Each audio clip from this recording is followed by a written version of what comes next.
नमस्कार। भाई नमस्कार। केमती अछंती? बहुत बढ़िया अछि। आपण केमति अछंती?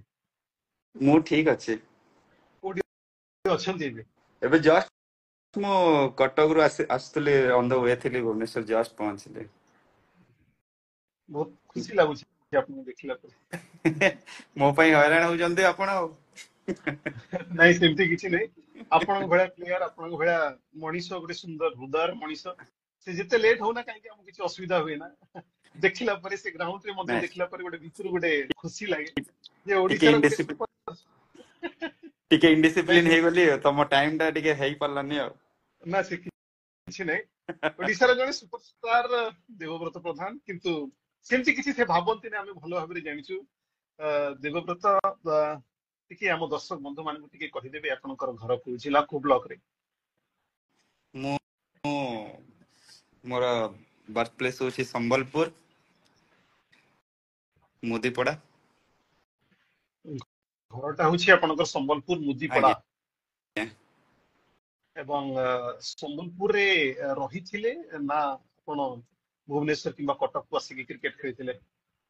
हाँ संबलपुर छोट बेलू माने क्रिकेट खेलिबा तो छोट बेलू मोर माने इच्छा थिला तो सेठी खेल स्टार्ट करथिली बापाଙ୍କ ସହିତ स्टार्ट करथिली ମାନେ ବାପା ସ୍କୁଲ ବେଳୁ ମତେ ଶିଖଉଥିଲେ ତ ସେଇଠୁ ଶିଖିଥିଲି ଇଣ୍ଟରେଷ୍ଟ ପଡିଥିଲା ତାପରେ डिस्ट्रिक्ट सिलेक्शन ये सब ଦିନକୁ ଦିନ ଚାଲିଲା ବହୁତ ଥର डिस्ट्रिक्ट ରୁ କଟିଛି। ଆଚ୍ଛା ବାପାଙ୍କ ସହିତ ବାପା କଣ ନିଜେ କୋଚ୍ ଥିଲେ ଗୋଟେ? हाँ बापा एक्चुअली स्कूल रू मु जेतेले आसे से घंटे मते क्रिकेट रे टाइम देउतले से बैटिंग करथले मु बॉलिंग करथले तो ଆଚ୍ଛା से बैटिंग करथले बहुत मारुथले मु छोटो थिले से सेमती पके पार नथले बहुत मारुथले मते तापरे देखिले कि पिलार इंटरेस्ट अछि तो मते क्लब रे जॉइन करे देले। ମାନେ ଗୋଟେ କଥା ଯେ ବାପ ବାପ ପୁତା ବେଟା ବେଟା ଆପଣଙ୍କୁ ଭଲ ସେ ମାରୁଥିଲେ। हाँ, तो ସେଇଠୁ ବାପା ଟିକେ ଦେଖିଲେ କି ତାର ଇଣ୍ଟରେଷ୍ଟ ଅଛି ତ ତାକୁ କ୍ଲବ କ୍ରିକେଟ ରେ ଜଏନ କରା ହଉ ସେଇଠି ଶିଖିଲି ତାପରେ ସେଇଠି ବହୁତ ଜିନିଷ ଜାଣିଲି କି एक्चुअली टेनिस बॉल क्रिकेट कौन ଆଉ ड्यूस बॉल क्रिकेट कौन बहुत डिफरेंस ମାନେ ସେଥିରେ ମାନେ ବହୁତ डिसिप्लिन दरकार आ बहुत କଣ हार्ड वर्किंग କଣ दरकार ଦରକାର? ଆଚ୍ଛା ଆଚ୍ଛା ହଁ बहुत हार्ड वर्क दरकार ମାନେ ଆପଣଙ୍କୁ ବହୁତ ଜିନିଷ ड्यूस बॉल ରେ ଶିଖେଇବ ମାନେ फास्ट तो क्रिकेट हଉଛି ଆମର डिसिप्लिन गेम डिसिप्लिन ଟା बहुत जरूरी तो से जिनसटा माने टाइम टू टाइम आसीबा टाइम टू टाइम सब जिनस खाइबा पीबा नहीं कि जने जदि तुमको गाइड करूची ता कथा सुनिबा बहुत जिनस जानी पाइली टेनिस बॉल रे सेमती किछि नथला आसुतलु खेलुतलु जाउतलु तो बहुत जिनस शिखिली व्हाइट ड्रेस टा से टाइम रे माने क्रिकेट जानिले कि व्हाइट ड्रेस पिंधी खेल हेबो तो व्हाइट ड्रेस पिंधी खेल से जानिली क्रिकेट कौन सेठू जानिली क्रिकेट माने एमती नहीं बहुत किछि ताकू शिखिया दरकार हुए तो बड़ भाई माने थिले कोच थिले शिखौथिले मु भी करूथिली तांको फॉलो करूथिले सेमती से स्टार्ट हेतला मोर ସମ୍ବଲପୁର କୋଉ କ୍ଲବ ରୁ ଆପଣ ଖେଳୁଥିଲେ? ଜେସିସି? ना कमिश्नर कॉलोनी क्रिकेट क्लब जोटा कि फोर्सी ना रे समस्त जानी ସେଇଠୁ ମୁଁ ଷ୍ଟାର୍ଟ କରିଥିଲି ଛୋଟ ବେଳୁ। ପୋସି ଗ୍ରାଉଣ୍ଡ ଯୋଉଠୁ ଅନେକ ପ୍ଲେୟର୍ସ ମଧ୍ୟ ବାହାରିଛନ୍ତି ପୋସି ଗ୍ରାଉଣ୍ଡ ଗୋଟେ ବହୁତ ବଢିଆ ଟୁର୍ଣ୍ଣାମେଣ୍ଟ ମଧ୍ୟ ହୁଏ ପୋସି ଗ୍ରାଉଣ୍ଡ ରେ। ଆଜ୍ଞା ହଁ ଆଗରୁ ବହୁତ କଳିଙ୍ଗ କପ୍ ହଉଥିଲା ମୁଁ ସେତେବେଳେ ଛୋଟ ଥିଲି ବହୁତ ବଲ୍ ବୟ ଟାଇପ ର ତ ସେଇଠୁ କଳିଙ୍ଗ କପ୍ ହଉଥିଲା ସେଇ ଟାଇମ ରେ ବହୁତ ରଞ୍ଜି ପ୍ଲେୟାର ଆସୁଥିଲେ ସେଇ ଟାଇମ ରେ ଖେଳିବାକୁ ନଟରାଜ ବେହେରା ଆସିଥିଲେ ସେଇ ଟାଇମ ରେ ଖେଳିବାକୁ ଆହୁରି ବଡ ବଡ ପ୍ଲେୟାର ଆସୁଥିଲେ ସେଇଠି ଖେଳିବାକୁ ମାନେ କ୍ଲବ ମ୍ୟାଚେସ୍ ଗୁଡାକ ଆସୁଥିଲେ ତାପରେ ମଝିରେ ବନ୍ଦ ହେଇଗଲା ତାପରେ ଏବେ ପୁଣି ଷ୍ଟାର୍ଟ କରିଛନ୍ତି କ୍ଲବ କ୍ରିକେଟ। ଯେତେବେଳେ ରଞ୍ଜି ପ୍ଲେୟାର ସେଠାରେ ଆସୁଥିଲେ ଖେଳିବା ପାଇଁ ଆପଣଙ୍କୁ ଆପଣ ତାଙ୍କୁ ଦେଖିଲା ପରେ ଆପଣଙ୍କ ମନରେ କଣ କ୍ୱେଶ୍ଚନ ଆସୁଥିଲା? ସେଇ ଟାଇମରେ ମାନେ ମାନେ ଅଲଗା ମୁଁ ଯେତେବେଳେ ଓସି ଲୋଗୋ ଯେତେବେଳେ ଲାଗିଥାଏ ଜଣଙ୍କ ଟି ସାର୍ଟ ରେ ହଉ ଜଣଙ୍କ କ୍ୟାପ ରେ ହଉ ଜଣଙ୍କ ପ୍ୟାଣ୍ଟ ରେ ହଉ ତ ସେଇଟା ଗୋଟେ ମାନେ ଅଲଗା ଫିଲ୍ ହଉଥିଲା କି ଭାଇ ମାନେ ବହୁତ ବଡ ପ୍ଲେୟାର ଏମାନେ ତ ଆମ ଭଳିଆ ମାନେ ଭଗବାନ ଭଳିଆ ଲାଗୁଥିଲେ ସେଇ ଟାଇମରେ। ତ ତାଙ୍କୁ ମାନେ ଆଖପାଖ ବି ଆମେ ଯାଉନଥିଲୁ ତାଙ୍କ ଆଚ୍ଛା ସେଇ ଲେଭେଲର। ସେମାନେ ସେଇ ଟାଇମରେ ବହୁତ ବଡ ବଡ ପ୍ଲେୟାର ଥିଲେ, ରଞ୍ଜି ଟ୍ରଫି କରେଣ୍ଟ ପ୍ଲେୟାର ଥିଲେ। ତ ତାଙ୍କ ସହିତ କଥା ହେବାକୁ ବି ଡର ଲାଗୁଥିଲା। ଆଚ୍ଛା ଧୀରେ ଧୀରେ ଟାଇମ ଏମିତି ଚେଞ୍ଜ ହେଇଗଲା, ତାଙ୍କ ସହିତ ଖେଳିଲୁ ଆମେ ଏବେ ଏବେ। ଆଚ୍ଛା ଦେବବ୍ରତ ପ୍ରଧାନ, ଯେମିତି ଆପଣ ଗୋଟେ କଥା କହିଲେ ଯେ ତାଙ୍କ ଆଖପାଖରେ ବୁଲିବା ପାଇଁ ଡର ଲାଗୁଥିଲା, ତାଙ୍କୁ ଆଖପାଖରେ ଯଦି ସେ କଣ କହିଦେବେ, ଗୋଟେ ମନରେ କୋଶ୍ଚିନ୍ ଆସିଲା କଣ କହିଦେବେ, କାହିଁକି ଟିମ ହଁ ସେଠି କଣ ଅଛି, ସେମିତି ଗୋଟେ ପ୍ରଶ୍ନ ଆସୁଥିଲା ଆପଣଙ୍କୁ। ବର୍ତ୍ତମାନ କଣ ସେତେବେଳେ ଆପଣ ଭାବିଥିଲେ ଯେ ମୁଁ ବି ୟାଙ୍କରି ଭଳିଆ ହେଇଯିବି ଦିନେ ନା ଦିନେ, କୋଶ୍ଚିନ୍ ଆସିଥିଲା ଆପଣଙ୍କ ମନରେ? ଭାବି ତ ନଥିଲି, ବଟ୍ ମାନେ ମାଇଣ୍ଡ ରେ ଥିଲା କି ମୁଁ ବି କେବେ ଗୋଟେ ଖେଳିଲେ ମତେ ବି ଏମିତି ଏମିତି ଲୋକ ଦେଖିବେ, ଏମିତି ପଚାରିବେ। ମାନେ ସେଇ ମତେ ଆକ୍ଚୁଆଲି ସେଇ ଲୋଗୋ ଟି ସାର୍ଟ ମାନେ କ୍ୟାପ୍ ମାନେ ଦେଖିଲେ ଯେମିତି ମତେ ଫିଲ୍ ହଉଥିଲା, ମୁଁ ଭାବୁଥିଲି କି ଏଇ ଜିନିଷଟା ମୁଁ ବି ପାଇବି ସେଇ ଜିନିଷଟା, କାହିଁକି ନା ସେଇଟା ଆମ ପାଇଁ ବହୁତ ଗର୍ବ ଜିନିଷଟା। କାରଣ ଆମେ ଓଡିଶା ରିପ୍ରେଜେଣ୍ଟ କରୁଛୁ, ମାନେ ଓଡିଶାରେ ମାନେ ଏତେ ଲୋକଙ୍କୁ ଛାଡିକି ଆମେ ଯୋଉ ଓଡିଶାକୁ ରିପ୍ରେଜେଣ୍ଟ କରୁଛୁ, ମାନେ ଆମେ ବହୁତ ସ୍ପେଶିଆଲ, ଆମେ ବହୁତ ଗର୍ବ କରୁ ସେଇ ଲୋଗୋକୁ ନେଇକି। ସେଇ ଲୋଗୋ ପାଇଁ ଆମେ କ୍ରିକେଟ ଖେଳୁ। ତ ଛୋଟବେଳୁ ସେଇ ଜିନିଷଟା ଥିଲା କି ନାଇଁ କେବେ ନା କେବେ ଗୋଟେ ଲାଗିବ ମୁଁ ପାଇବି ସେଇ ଜିନିଷଟା। ଆଉ ବହୁତ ଇଚ୍ଛା ଥିଲା କି ମୁଁ ବି ଆଙ୍କ ଭଳିଆ କେବେ ନା କେବେ ଗୋଟେ ହେବି। ଦେବବ୍ରତ ପ୍ରଧାନ, ଯେମିତି ଆପଣ କହିଲେ ଆଖପାଖରେ ବୁଲିଲେ ଆପଣଙ୍କୁ ଡର ଲାଗୁଥିଲା, ବର୍ତ୍ତମାନ ଆପଣ ଯେତେବେଳେ ଯାଉଥିବେ ଆପଣଙ୍କ ଆଖପାଖରେ ପିଲା ମଧ୍ୟ ବୁଲିଥିବେ, କଣ ମନରେ ସେତେବେଳେ ଆପଣଙ୍କର ଆସେ? ହଁ, ଏବେ ଯେମିତି କ୍ଲବ ଯାଏ, ମୋ କ୍ଲବ ଯାଏ ତ ସେଇଠି ପିଲା ଗୁଡାକ ଆସନ୍ତି ସେଇଠି। ତ ସେମାନେ ବହୁତ ରେସପେକ୍ଟ ଦିଅନ୍ତି, ଭାଇ ଅଛନ୍ତି ରଞ୍ଜି ପ୍ଲେୟାର, ସେ ଖେଳୁଛନ୍ତି।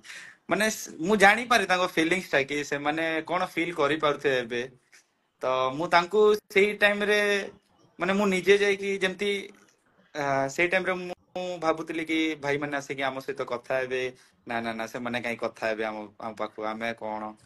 ତ ଏବେ ମୁଁ ଯାଏ ତାଙ୍କ ପାଖକୁ, ମୁଁ କଥା ହୁଏ, ସେମିତି କିଛି ନାହିଁ। କ୍ରିକେଟ କଷ୍ଟ କଲେ ତମେ ବି ଏଇ ଜିନିଷ ଟା ପାଇବ, ବ୍ୟାଟ ବଲ ର ଗେମ୍ ଏଇଟା। ଆଉ କ୍ରିକେଟ କେବେ ବି ଲାଇଫ ଚେଞ୍ଜ କରିଦବ, ବହୁତ ଲୋକଙ୍କ ଲାଇଫ ଚେଞ୍ଜ କରିଛି। ତ ମୁଁ ତାଙ୍କୁ ସେଇ ଜିନିଷଟା ହିଁ କୁହେ, ମୋଟିଭେଟ କରେ। ତ ସେମାନେ ବି ଭଲ ପାଆନ୍ତି ମତେ, କି ଭାଇ ଏତେ ଆସିକି ଆମକୁ ଟାଇମ ଦଉଛନ୍ତି କହିକି, ସେମାନେ ବି ମତେ ବହୁତ ଭଲ ପାଆନ୍ତି। ଦେବବ୍ରତ ପ୍ରଧାନ, ଏତେ ବାଟ ଆସିବା ପାଇଁ କେତେ କଷ୍ଟ କରିବାକୁ ପଡିଛି ଆପଣଙ୍କୁ? ସବୁ ଜିନିଷରେ ଭାଇ ଷ୍ଟ୍ରଗଲ ଅଛି। ଆପଣ ପଢାରେ ହଉ କି ସବୁ ସ୍ପୋର୍ଟସ ରେ ଷ୍ଟ୍ରଗଲ ଅଛି, ସମସ୍ତଙ୍କ ଷ୍ଟ୍ରଗଲିଂ ଲାଇଫ ଅଛି। ସମସ୍ତଙ୍କ ଅଲଗା ଅଲଗା ଟାଇପ ର ଥିବ, ଆମର ବି ଆସିଛି। ତ ବାପା ବହୁତ ସପୋର୍ଟ କରିଥିଲେ ମତେ, କି ତୁ ଖେଳେ, ଦେଖିବା ଯାହା ହବ ହବ, ନହେଲେ କିଛି କାମ କରିବୁ ଆଉ, ଏମିତି କହୁଥିଲି।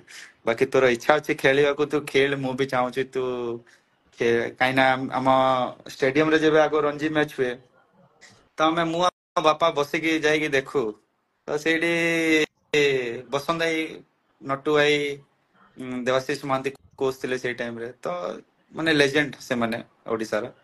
ଆମେ ଯେତେବେଳେ ଦେଖୁ ତାଙ୍କୁ ତ ଗୋଟେ ଅଲଗା ଫିଲ୍ ହୁଏ, କି ବାପାଙ୍କୁ ଅଲଗା ଫିଲ୍ ହଉଥିଲା କି ମୋ ପୁଅ ବି କେବେ ଗୋଟେ ଏମିତି ଖେଳିବ, ମୁଁ ବି ଯାଇକି ତା ମ୍ୟାଚ ଦେଖିବି, ଏମିତି ଭାବୁଥିଲେ। ତ ସେଇଟା ମୋର ଷ୍ଟାର୍ଟିଂ ପଏଣ୍ଟ ଥିଲା। ତ ମୁଁ ସେଇ ହିସାବରେ ମୁଁ ନିଜକୁ ଭାବିଲି ରେଡି କରିବି, ଦେଖିବି ଯାହା, ବାକି ମାନେ ହାର୍ଡୱାର୍କ କରିଲି, ଭଗବାନ ବି ସାଥ ଦେଲେ। ମେନ୍ ଜିନିଷ ତ ସେଇଟା ରୁହେ। ତ ବାପା ଏମିତି କୋଉ ଜାଗା ବାପା ନଥିବ, ବାପା କୋଉ ଜାଗା। ପେସାରେ କଣ କରନ୍ତି ତ? ବାପା ପେଟି କଣ୍ଟ୍ରାକ୍ଟର। ଏବେ ଆଚ୍ଛା ତ କାମ ଫାମ ଛାଡିଦେଲେ, ଯେବେରୁ ସବୁ ଜିନିଷ ଅଣ୍ଡର କଣ୍ଟ୍ରୋଲ ଆସିଗଲା। ତ ବାପା ସବୁ ଏବେ କିଛି ନାହିଁ, ଘରେ ଅଛନ୍ତି ଆରାମସେ। ବଟ୍ ବାପା ବହୁତ ସେଇ ଟାଇମରେ ବହୁତ କଷ୍ଟ କରୁଥିଲେ ଆମ ପାଇଁ। ଏବେ ତାଙ୍କୁ ରେଷ୍ଟ ଦିଆହେଇଛି। ଏବେ ସେକେଣ୍ଡ ଇନିଂସ ଆମର ଚାଲିଛି। ଫାର୍ଷ୍ଟ ଇନିଂସ ତାଙ୍କର ସରିଛି, ତ ସେକେଣ୍ଡ ଇନିଂସ ଆମର ଆଉ। ଦେବବ୍ରତ ପ୍ରଧାନ, ବାପାଙ୍କ ପାଖରୁ କଣ ଶିଖିଛନ୍ତି ଆପଣ? एक्चुअली मु बापा को बहुत माने मोर गोटे माने से मु तांको आइडियल माने तांको एक्चुअली मो बापा पढ़ा लिखा रे एकदम जीरो तो अच्छा हाँ पढ़ा लिखा रे जीरो से 5 क्लास पढ़िचंती हला अच्छा तो से 5 क्लास तापरे तांको ऊपर रेस्पॉन्सिबिलिटी बहुत थिला तो मु तांको मेहनत देखिची कि से जहा हेले भी घर चलेबे तो मजूरी काम करुले कुली काम करिले तापरे ମାନେ କାମ ଶିଖୁଥିଲେ ସେ ଜଲ୍ଦି ଜଲ୍ଦି ଯେତେବେଳେ ଛୋଟ ଥିଲେ କୁଲି କାମ କରୁଥିଲେ ତାଙ୍କୁ ଆଉ ଛୋଟ ଥିଲେ ତ କିଛି କାମ ଦିଆ ହଉନଥିଲା ତ ସେ ମାନେ ଜଣଙ୍କର ହେଲ୍ପର ଟାଇପ ର କାମ କରୁଥିଲେ ତ ସେ ଯିଏ ଥିଲା ତାଙ୍କଠୁ ସେ କାମ ଶିଖୁଥିଲେ ଜଲ୍ଦି ଜଲ୍ଦି କେମିତି କାମ ଶିଖିବି ତ ତା କାମଟା ମତେ ମିଳିବ ତାପରେ ମୁଁ ସେଇ ଜାଗାକୁ ଯିବି ତାପରେ ମିସ୍ତ୍ରୀ ହେଲେ ମିସ୍ତ୍ରୀ ରହି ରହି ତାପରେ ମିସ୍ତ୍ରୀ ରାଜମିସ୍ତ୍ରୀ ହେଲେ ତାପରେ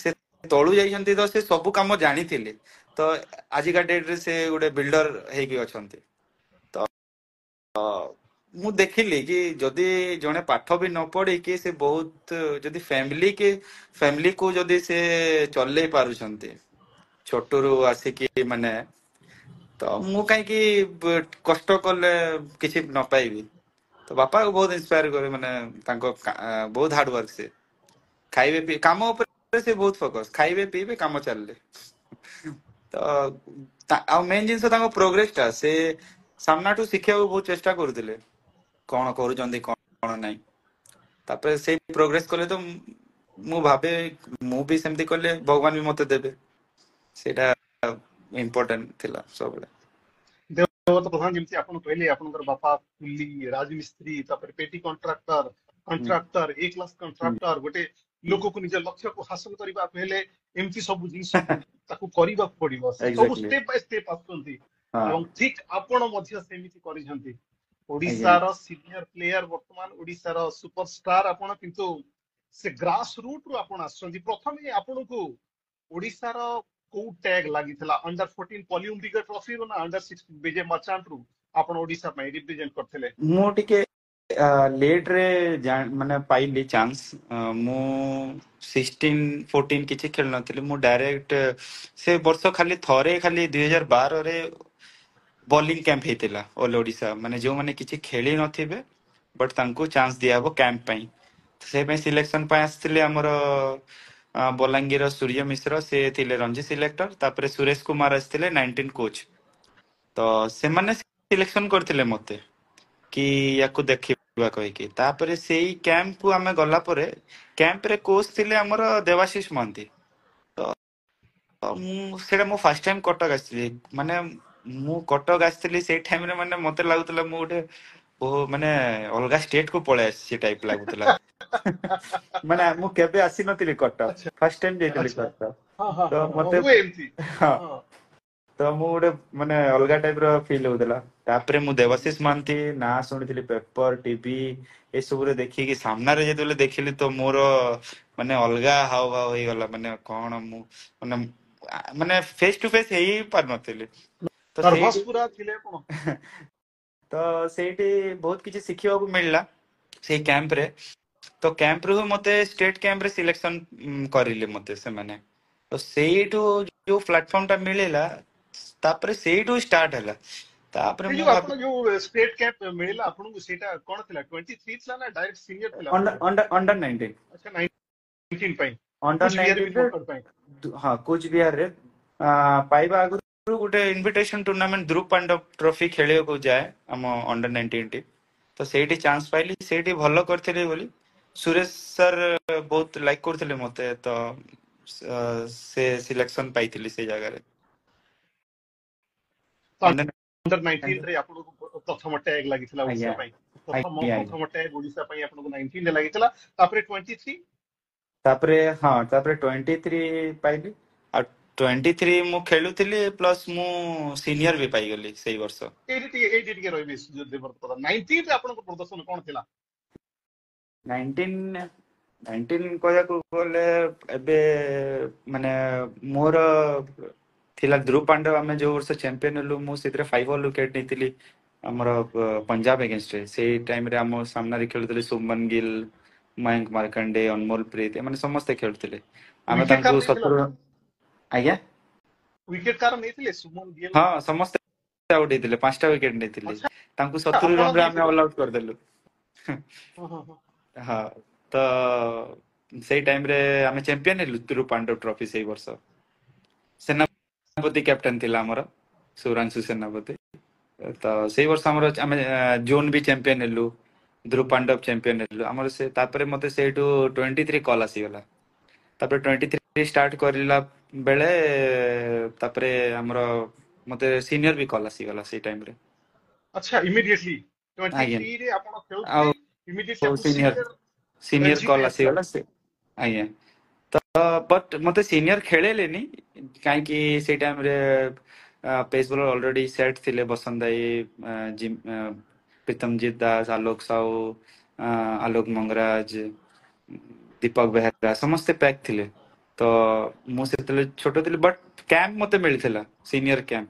ତ ସେଇ ଟାଇମରେ ତ ମୁଁ ନଟୁ ଭାଇ ଥିଲେ, ନଟରାଜ ବେହେରା, ସବୁ ଲେଜେଣ୍ଡାରୀ ପ୍ଲେୟାର ମାନେ ଯେ ଏବେ ରିଟାୟାର ନେଇକି ଅଛନ୍ତି ସମସ୍ତେ ଥିଲେ। ତ ତାଙ୍କ ଅଣ୍ଡରରେ ରହିଲେ ଗୋଟେ ବହୁତ ଜିନିଷ ଶିଖିବାକୁ ମିଳୁଥିଲା ସେଇ ଟାଇମରେ। ପ୍ରଥମ ରଣଜୀ ମ୍ୟାଚ୍ କେବେ ଖେଳିଥିଲି, ତାହା କୋଉ ଟିମ୍ ଏଗେନ୍ଷ୍ଟ ଖେଳିଥିଲେ, ପ୍ରଦର୍ଶନ କଣ ଥିଲା? ମୋର ଫାଷ୍ଟ ରଞ୍ଜି ମ୍ୟାଚ୍ ଥିଲା ହରିୟାଣା ସହିତ 2017-18ରେ, ସରି 18-19ରେ।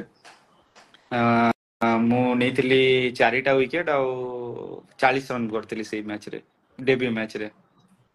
ଆଚ୍ଛା, ଡେବ୍ୟୁ ମ୍ୟାଚ୍ ରେ ପଞ୍ଜାବ ଏଗେନ୍ଷ୍ଟ ଥିଲା, ଆଜ୍ଞା 4 ୱିକେଟ ହରିୟାଣା ନେଇଥିଲେ ଏବଂ ହରିୟାଣା 40 ଏଗେନ୍ଷ୍ଟ, ହରିୟାଣା ହରିୟାଣା ଏଗେନ୍ଷ୍ଟ ମୋହିତ ଶର୍ମା ଯେ ଇଣ୍ଡିଆନ ପ୍ଲେୟର ସେ କ୍ୟାପ୍ଟେନ ଥିଲେ, ହର୍ଷଲ ପଟେଲ ସମସ୍ତେ ଖେଳୁଥିଲେ, ତେବତିଆ, ଚାହଲ ସମସ୍ତେ ଖେଳୁଥିଲେ। 4 ୱିକେଟ 40 ରନ୍ ଆପଣ ପ୍ରଥମ 40 ରନ୍ ଡେବ୍ୟୁ ମ୍ୟାଚ୍ କରିଥିଲି। ରେ। ହଁ ଡେବ୍ୟୁ ମ୍ୟାଚରେ କରିଥିଲି, ସେଇଟା ହଉଛି ଷ୍ଟାର୍ଟିଂ ମୋର senior Ranji trophy first class. କେତେ ଖୁସି ଥିଲେ ଆପଣ ଯେତେବେଳେ ଆପଣ ପ୍ରଥମ ମ୍ୟାଚ୍ ଖେଳିଥିଲେ? ଖବର ଆପଣ କେମିତି ପାଇଲେ ଯେ ମୁଁ ରଣଜୀ ପ୍ରଥମ ମ୍ୟାଚ୍ ଖେଳିବି? ଘରେ କେମିତି କେତେ ଖୁସି ଥିଲେ ଏବଂ ଆପଣଙ୍କର ପରିବାର ବର୍ଗ ସାଙ୍ଗସାଥି ମାନେ କେତେ ଖୁସି ଥିଲେ? ପ୍ରଥମ ମ୍ୟାଚ୍, ପ୍ରଥମ ଆପଣଙ୍କର ବଡ ଏକ୍ସପିରିଏନ୍ସ, କେତେ ନର୍ଭସ ଥିଲେ ତା ପାଇଁ? ରାଶିଦ ଭାଇ ତମେ ତ ଜାଣୁଥିବ କି ମାନେ ରଞ୍ଜି ଟ୍ରଫି କୋଉ ଲେଭେଲ, କାହା ମାନେ ନର୍ମାଲ ପ୍ଲେୟରଙ୍କର ସମସ୍ତଙ୍କର ସ୍ୱପ୍ନ ଥାଏ କି ନିଜ ଷ୍ଟେଟ କୁ ରିପ୍ରେଜେଣ୍ଟ କରିବାର, ଫର୍ଷ୍ଟ କ୍ଲାସ କ୍ରିକେଟ ଖେଳିବାକୁ।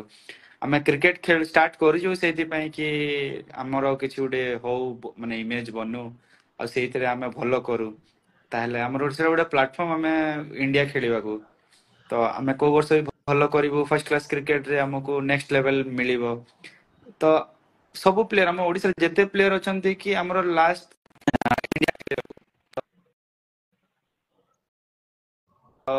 ତା ପାଇଁ ଆମର first class cricket Ranji trophy ସମସ୍ତଙ୍କ ସ୍ୱପ୍ନ ଥାଏ। ତ ମୁଁ ଯେତେବେଳେ ପାଇଲି ମାନେ ବହୁତ ଖୁସି ଲାଗିଥିଲା ସେଇ ଟାଇମରେ। ମାନେ ସେ ଖୁସିଟା କହିହେବନି, ସେ ଖୁସିଟା ସେତେବେଳେ ଥିଲା। ଏବେ ହେଇଗଲାଣି 5 ବର୍ଷ ତ ମାନେ ସେମିତି ଲାଗୁନି। ସେଇ ଟାଇମ ମାନେ ଅନବିଲିଭେବଲ ଲାଗିଲା। ମାନେ ସେଇଠି ଏତେ ଭାଇ ମାନେ ଥିଲେ, ସିନିୟର ପ୍ଲେୟର ମାନେ ଥିଲେ, ଷ୍ଟିଲ୍ ମୁଁ ସେଇ ଜାଗାରେ ଅଛି ତ ନିଜକୁ ବହୁତ ଖୁସି ଲାଗୁଥିଲା। ମାନେ କିଛି କହି ପାରୁନଥିଲି। ଡାଇରେକ୍ଟ ବାପାଙ୍କୁ ଫୋନ କଲି, ବାପା ରଞ୍ଜି ଟ୍ରଫି ହେଇଗଲା ମୋର, ରଞ୍ଜି ଟ୍ରଫିରେ ଚାନ୍ସ ପାଇଗଲି। ବାପା ବହୁତ ଖୁସି। ପେପରରେ ଆର ଦିନରେ ବାହାରିଲା, ବାପା ସେ କଟିଂ ଏବେ ବି ରଖିଛନ୍ତି, ସେଟା ରଖିଛନ୍ତି ମେମୋରିଜ ହିସାବରେ। ବହୁତ ଖୁସି ଥିଲେ ସମସ୍ତେ, ଘର ଲୋକ ବହୁତ ସମସ୍ତେ ଖୁସି ଥିଲେ। ଦେବବ୍ରତ ପ୍ରଧାନ ଏ ପର୍ଯ୍ୟନ୍ତ କେତୋଟି ରଣଜୀ ମ୍ୟାଚ୍ ଖେଳିଛନ୍ତି ଆପଣ? ମୁଁ ଏବେ ଯାଏ 19ଟା ରଞ୍ଜି ଟ୍ରଫି ଖେଳିଛି, ଆଉ ୱାନଡେ ଖେଳିଛି 29ଟା, ଆଉ ଟ୍ୱେଣ୍ଟି ଖେଳିଛି 27ଟା। 3ଟି ଫର୍ମାଟ ଆପଣ ଖେଳି ସାରିଛନ୍ତି। ବହୁତ କମ ପ୍ଲେୟାର ଏମିତି ଯିଏକି 3ଟି ଫର୍ମାଟ ଖେଳୁଥିବାର। ଆପଣ 3ଟି ଫର୍ମାଟ ଖେଳି ସାରିଛନ୍ତି। ହଁ କୋଉ ମୁଁ ଫର୍ମାଟ ଏବେ ଆପଣଙ୍କୁ ଭଲ ଲାଗେ? ଆଜ୍ଞା କୋଉ ଫର୍ମାଟ ଆପଣଙ୍କୁ ବେଶୀ ଭଲ ଲାଗେ? ମତେ ବେଶୀ ଟ୍ୱେଣ୍ଟି ଭଲ ଲାଗେ। ଚ୍ୟାଲେଞ୍ଜିଂ ଥାଏ ବହୁତ, ପ୍ରେସର ହ୍ୟାଣ୍ଡେଲ କରିବାକୁ ଭଲ ଲାଗେ ମତେ। ଯଦି ମାଡ ହଉଥିବ ତାକୁ ଅଟକେଇବା, ଭେରିଏସନରେ ରଖିବା, ବହୁତ ଭଲ ଲାଗେ। ଆଉ ତାପରେ ମୁଁ କହିବି ମତେ ରଞ୍ଜି ଟ୍ରଫି ରେଡ ବଲ୍ ଭଲ ଲାଗେ। ରେଡ ବଲ୍ ବିପ୍ଲବ କ୍ରିକେଟ ସାମନ୍ତ ଟେଷ୍ଟ। ଆଜ୍ଞା ବିପ୍ଲବ ସାମନ୍ତରାୟ ଏଇଠି ମେସେଜ କରୁଛନ୍ତି ଆପଣଙ୍କୁ। जे कुनादा डाकना आपनकर कुनादा हम भलो भाबरे जानिछु विप्लव सामंतराय बहुत पाखापाखि आपनकर बहुत क्लोज थिबो प्रथम थर करी बोधे आपनको लाइव रे देखुछंती राजा भाई आपनको सामनारो देखुछंती कोन आपण राजा भाई को पकरू स्पेशली केबे गाड़ी खाइछंती भाई को अंडर रे मु डेब्यू करथिले रणजी ट्रॉफी अच्छा से कैप्टन थिले हाँ हाँ से बहुत बहुत सपोर्टिंग और भाई टिके फील्डिंग बेले फिर बहुत रागी जाती से जब हाँ फील्डिंग सेटअप करा दी ମୁଁ ଦେଖିଛି ସେଇଟା ତ ସେ କୋଶ ତାଙ୍କର ଫିଲ୍ଡିଂ ସେଇଟା ସେଟअप ଅଲଗା ତ ପ୍ରକାର କହି ହବନି ହଁ ମାନ ସେ ରାଗି ରାଗ ମାନେ ଫିଲ୍ଡରେ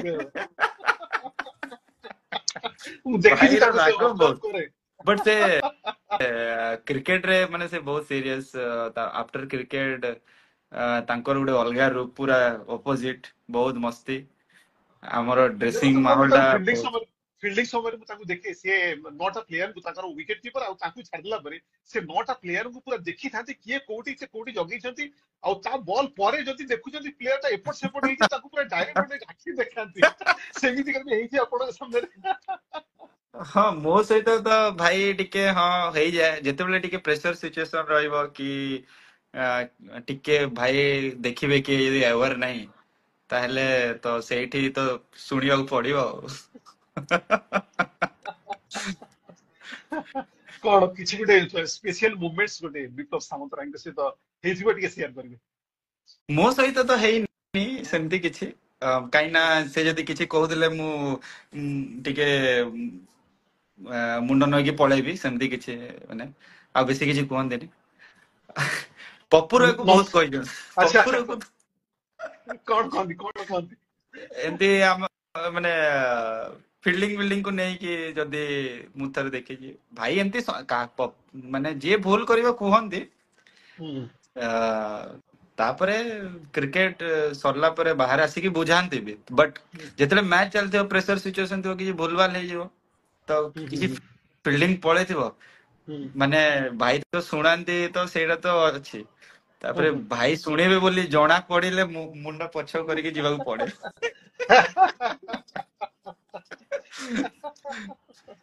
ନାଇଁ ଭାଇକୁ ତ ଆମେ ସମସ୍ତେ ବହୁତ ରେସ୍ପେକ୍ଟ କରୁ ଆଚ୍ଛା ଆ, ନନ୍ ଭାଇ ଷ୍ଟ୍ରାଇକ୍ ବହୁତ ସପୋର୍ଟ କରନ୍ତି ଆପଣ ନନ୍ ଷ୍ଟ୍ରାଇକ୍ ରେ ବିପ୍ଲବ ସାମନ୍ତରାୟ ସାମ୍ନାରେ ବ୍ୟାଟିଂ କରୁଛନ୍ତି ହଁ ତାଙ୍କ ସଟ୍ସ ର ମଜା ନିଅନ୍ତି ଆପଣ ମୁଁ ସେ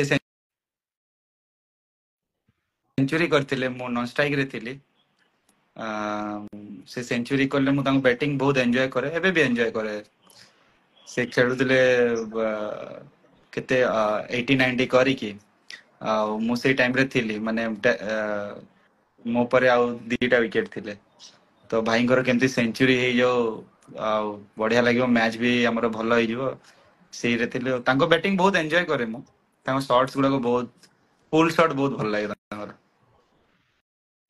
ଦେବବ୍ରତ ପ୍ରଧାନ ବର୍ତ୍ତମାନ ଯଦି ଆମେ ଦେଖିବା ଓଡିଶାର ବୋଲର ଲିସା ସୁନୀଲ ରାଉଳ ହୁଅନ୍ତୁ ଆପଣ ହୁଅନ୍ତୁ ସିଦ୍ଧାର୍ଥ ସିହ୍ନାଙ୍କୁ ମଧ୍ୟ ଆମେ ପାଖାପାଖି ଦେଖିଛୁ କମ୍ପିଟେଟର କାହାକୁ ମାନନ୍ତି ଆପଣ ଭାଇ ମାନେ ସମସ୍ତେ ଯିଏ ବି ଅଛ ଭଏସ ଅଫ ଓଡିଶା କୁ ଲାଇକ୍ କର ଫଲୋ କର ସବସ୍କ୍ରାଇବ କର ସେୟାର କର ଯେତେ ହବ ଯେତେ ଆମର ଓଡିଶା ପ୍ଲେୟାର ଆଉ ବାହାର ବି ପ୍ଲେୟାର ମାନେ ଅଛନ୍ତି ସମସ୍ତେ ଲାଇଭ୍ ଆସିକି ତାଙ୍କର ସବୁ ଜିନିଷ ଭାଇଙ୍କ ଥ୍ରୁରୁ ଜଣା ପଡିବ ତ ସମସ୍ତେ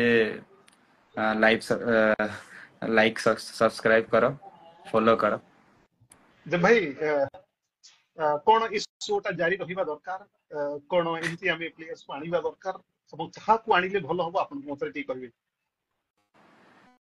ବହୁତ ସାରା ପ୍ଲେୟାର ଅଛନ୍ତି କାହାକୁ କହିବି କୁହନ୍ତୁ ଶୋଟା କେମିତି ଲାଗୁଛି କଣ କଣ୍ଟିନ୍ୟୁ ରହିବା ଦରକାର ଆଜ୍ଞା ଶୋଟା କଣ୍ଟିନ୍ୟୁ ରହିବା ଦରକାର କଣ ଏମିତି ଆମେ ଆଜ୍ଞା କଣ୍ଟିନ୍ୟୁ ନିଶ୍ଚିତ ରହିବା ଭାବରେ ଶୋ ଟା କଣ୍ଟିନ୍ୟୁ ରହିବା କଥା କାହିଁକି ନା ବହୁତ ପ୍ଲେୟାର ଅଛନ୍ତି ତାଙ୍କ ଭିତରେ ଯାହାବି ସେମାନେ ସେୟାର କରିବେ ଅଲଗା ମାନଙ୍କୁ ସେମାନେ କେମିତି ତାଙ୍କର ଜର୍ଣ୍ଣି କେମିତି ରହିଲା କେମିତି ସେମାନେ ତାଙ୍କର ମାଇଣ୍ଡ ସେଟ ଅଛି କଣ ସେମାନେ ଯଦି